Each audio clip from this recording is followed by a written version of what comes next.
Welcome back, folks, to the 10-Minute Bitcoin Show. Gonna have you out of here before the next block. What are we talking about today? Today we are recapping another one of the mind-numbing conversations that I've had on Twitter recently. But this is okay, this is good. I like getting the chance to do this because it makes me feel like I'm not wasting my time. Instead of arguing with bots all day long on Twitter, I just argue with one bot. Actually, I don't think that this guy was a bot, but I just argue with one bot and then I just talk about it on my show, and then I get so much more value out of my time on X. It's really great. We're a force multiplier here, folks, at the 10-Minute Bitcoin Show. So this guy is suggesting that what are we talking about here? Okay, so we were talking about Core following IETF rough consensus and how that change process is pretty much sacred to Bitcoin success. It really is the secret sauce. It's why Bitcoin Core has been as successful as it has as the reference maintainer of Bitcoin, is because it abides by this technical IETF rough consensus change review process.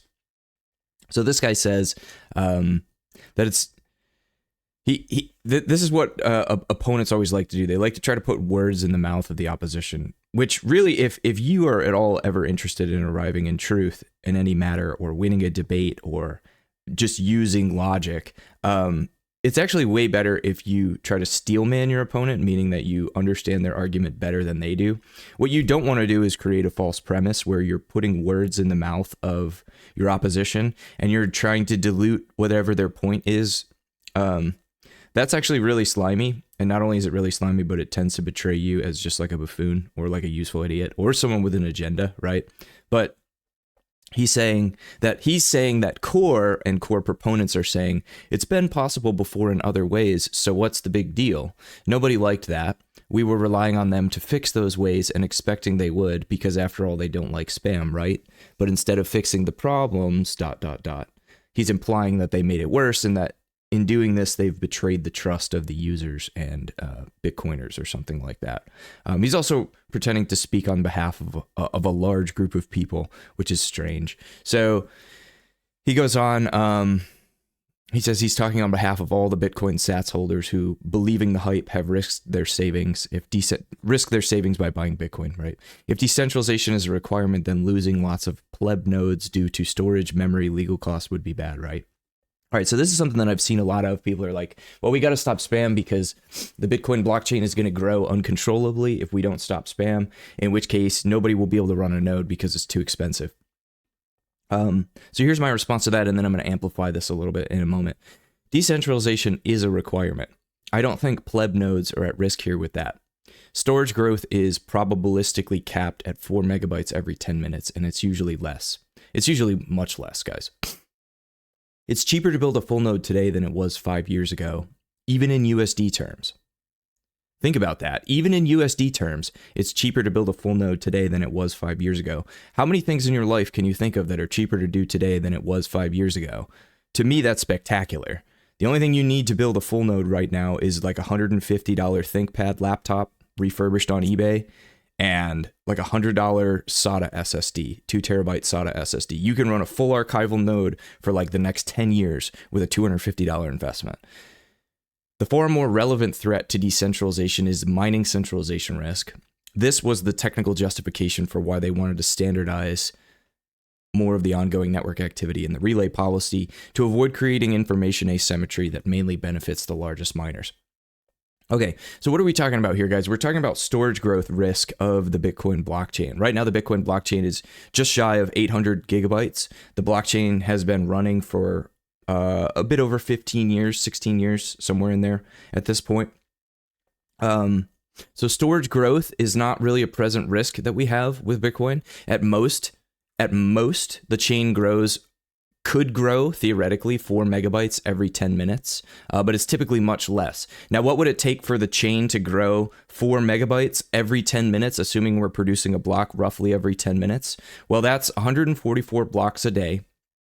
And if we have 365 days per year, actually, I don't have that math pre-calculated. I'm not going to try to do that in my head. At 144 blocks per day for 365 days per year, if you were only charging 1 sat per byte for every byte of memory in each of those 4 megabyte blocks, that would be $4,000 per block. So if you did 144 blocks a day for 365 days a year, that would cost you $210 million. So if you wanted to, if this was an attack vector to destroy Bitcoin, to just keep it full of 4 megabyte blocks, without factoring in anybody else bidding against you for block space, if you wanted to try to max out the capacity of the blockchain at $100,000 Bitcoin, it would cost you $210,000 a year, $210 million a year, sorry, to fill up the blockchain block after block after block with 4 megabytes of data. And it wouldn't be, those are rough numbers. It's not exactly 4 megabytes. The price is $110,000. All this stuff fluctuates a little bit.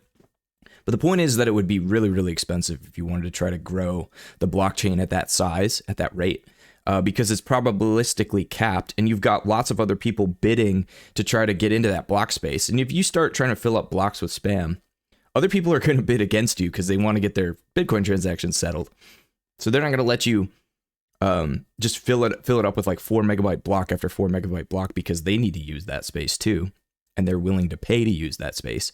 So at the absolute best case scenario, if you really wanted to create 4 megabyte blocks consistently, and you could consistently get 1 sat per byte fees, it would cost you $210 million a year to do. The blockchain is currently about just under 800 gigabytes, like I said. And if we are producing 144 blocks a day for 365 days per year, the average right now is typically about 1.48 megabytes per block. That's like a typical block.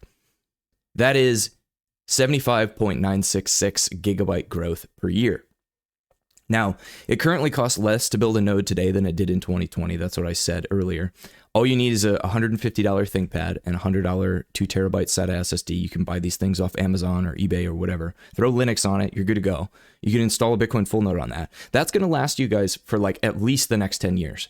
At this growth rate, at this Bitcoin blockchain growth rate, a $250 investment is going to last you for at least the next 10 years before you need to upgrade. And in that case, probably the main thing you would need to do would be to upgrade the storage drive, like to like 4 terabytes or something like that. And then you'd be good for like another 15, 20 years, realistically, right? At the current average block size growth rate. Now, can these factors change? Yeah, but they can't change that much because Bitcoin's growth is probabilistically capped. We produce 1 block every 10 minutes with the difficulty targeting, and that block has, more often than not, it's about 1.5 megabytes, right? And Bitcoin was designed to work this way into perpetuity. We're not at existential risk because people are using the blockchain. It's not suddenly a concern. It's not like nobody thought about the fact that the blockchain grows year after year after year after year, and that there's like some storage cost to archiving that blockchain. And people are just now thinking about this 15 years later.